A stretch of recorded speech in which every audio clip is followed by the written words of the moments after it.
This is that once in a lifetime. Yeah.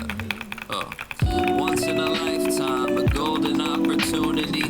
Golden like the sand that you finally took me through. The sea was holding tight my hand while I dipped a toe into the sea. I smiled like an idiot, but you still saw the sleuth in me. Hair up beautifully, considering the future. We were hitting up the candy shop and I felt truly super. Had never seen a place in time that I would stay in place to see that question resting on our minds. Like, would you run away with me? Yeah, okay, how about it? We could start a new life, living beach house days and garden view nights, and maybe think back to high school, starting food fights across from all my best friends. Like, y'all are too nice, but now the heart of moonlight hits and we'll just watch the stars dance. Attempt to mimic them until our little hearts can't take any more of that vacant ancient decor. When it breaks, and then we can make for the door and depart fast. Honestly, you look like Mozart sounds. You're a warm embrace compared to the cold hard ground. The chicken noodle soup when I've been fretting sick in bed. It's like expecting death and restlessness and then catching a kiss instead.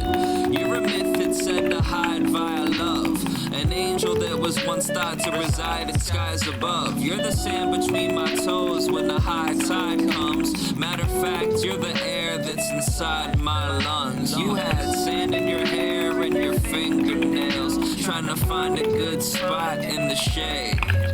I suggested that we put up all our things for sale. You suggested we just up and run away. I had sweat on my palms and across my face, thinking if we did it, would it go well? I suggested we don't wait even one more day. You suggested that I bring my favorite shells. Well,